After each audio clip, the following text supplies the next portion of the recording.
Alright, so today I'm going to be showing you how to do an oil change on a 2020 BMW M340i. One thing I always do is a oil analysis. I've been doing it on every oil change, which is not necessary, but I'm doing it because I'm trying to find out which oil works the best in this particular motor. Okay, so the last oil change I did was with using this oil. So that's the oil that's going to be coming out of the car, and the oil coming out will be sent in for analysis on this oil, and I'll be comparing it to the previous two on that to see if I want to switch to this or stay with this. So yeah, that's how I do the oil analysis. This is the oil filter that I use. I just order them online. There's 2 or 3 different websites, and I usually order a couple at a time, that way I have them. I've been changing the oil at 6,600 miles. Right now this has 6,700 on it, so I'm 100 miles over. First thing I do is pop the hood, pull this guy twice. I set the e-brake here.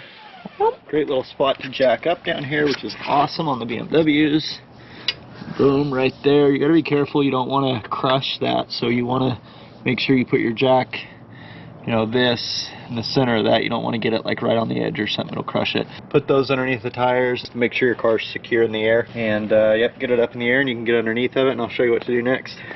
So there's what it looks like with one side up. Make sure your car's warmed up. You want to make sure the oil's warm so it flows out properly. If you are doing an oil analysis, very important that the car is completely warmed up when you drain the oil. If you don't, you're going to get an inaccurate measurement. Moisture in the oil, there'll be a lot of water in it. So if you just start your car up and let it warm up in the driveway without actually driving it, you need enough heat in the engine to get the moisture out. So go drive your car, get it warm, and then change your oil. But if you're doing an oil analysis, it is even more important. Your oil filter is right here. You're gonna have to get the right size socket for this, and I'll show you what size I use. And there's a metric size, but what I did was went to Harbor Freight, got an 1.25 inch. This fits on there perfectly. It's got the, feels like a very proper fit. There's no slop to it. Another thing you're going to want to do is stick a bunch of rags down in there, because there's going to be some overflow. Then you're going to have to get underneath here. So you have this guy right here, and you'll see it says spin this way to open, this way to close. It's not the easiest thing to get off, to be honest. Sometimes it's, when I say that, of course it's easy. Or right before it goes to plastic. There's that hole right there. Up inside of there is the oil drain plug. So get you a pan, drain all the oil out while it's nice and warm. 17 millimeter is your drain plug. Press that guy loose. Oil might be a little hot, so get your hand out of there quickly. Oh, isn't that always the luck? It splashes. Get that about midstream. Fill it up, make sure it's not overfilled. Turn it back over, get the cap back on it right away so no contaminants get in there. I'm going to show you how this oil analysis, this whole deal works. So it comes with this piece of paper you're going to fill out. You're going to put your info on there, your car. There's all the info there that you'll fill out. It's got a unit ID. That unit ID you want to keep the same for every vehicle, so remember what you use. That way, whenever they do the analysis, they can keep track of it and keep it on the same piece of paper. Makes it really nice. You're going to get quite a few old towels. You're going to stick them down in here around the oil filter, because whenever you take that off, it is going to spill a little bit. For me, I just don't want any oil down in there, so I stick several rags down in there, and that's covered pretty good. Now you can take your extension,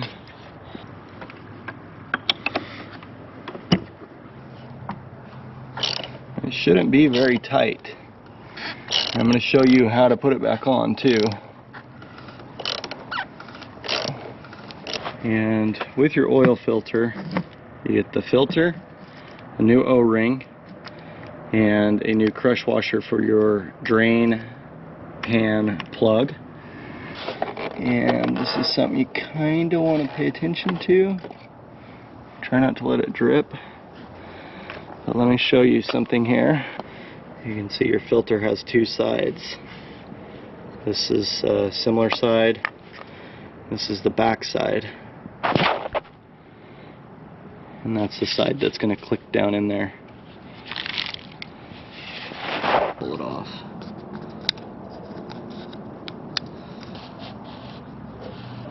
You get your new O-ring right there. Very easy. Just goes back in that groove. And just put a little bit of oil on it. And whenever you put your filter in, the small side here goes down in there. You can see there's these grooves and stuff in here. It just goes in between like that. And whenever it gets down in there. But I also just make sure there's a little film of oil on these O-rings here. You don't want to leave a big hole very long like that because stuff can fall in there. Make sure it's nice and straight. And it's about as much as I can go with my hand. So I like to keep notes in my phone. How tight to tighten the drain plug, 25. Oil filter, 25, so that's Newton meters. There we go. And we'll tighten the drain plug or the oil filter and then go down and tighten the drain plug. Okay, so here is tightening back the oil filter cap back on. It's 25 Newton meters. Alright, so let's tighten back down to 25. Get all of our rags out of there. Now we can put our drain plug back in. So the oil filter kit also comes with a new crush washer for your drain plug. Here's the old one. I know you can reuse these quite a few times actually, but I never have because it comes with a new one. So I might as well use it. And we'll put that back on and tighten that up to the same torque spec as the oil filter cap, which is 25 Newton meters. Another thing I always do is I always wipe this off and clean it with brake fluid before I put it in there. I proceed to fill it up. After you fill it back up, just put your cover back on. Okay, now to reset the oil change reminder. So key in the car, 1, 2, 3, without your foot on the brake. And I got a message for brakes, and the reason why is because I need to do the brakes, which I'm doing right now. But you're gonna hold down this BC button here. Just keep holding it down. You'll see a message pop up here. We got to make sure we don't reset the brake message though.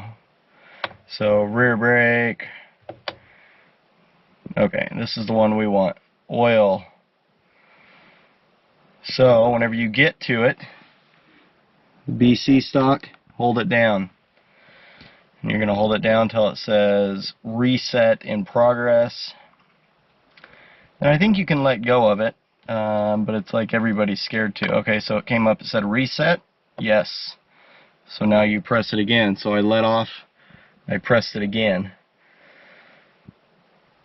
And now it will come up and say reset in progress.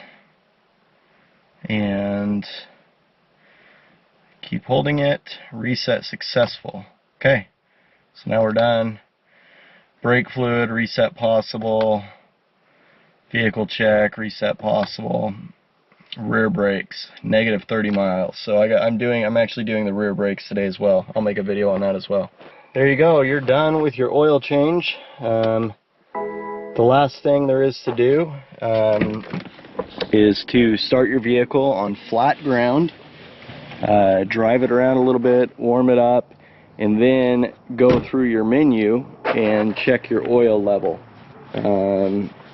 If you don't know how to do that, leave a comment. I can either make a video or there's several videos on how to check your oil level in new BMW, so it's actually pretty easy. Alright, thanks for watching guys.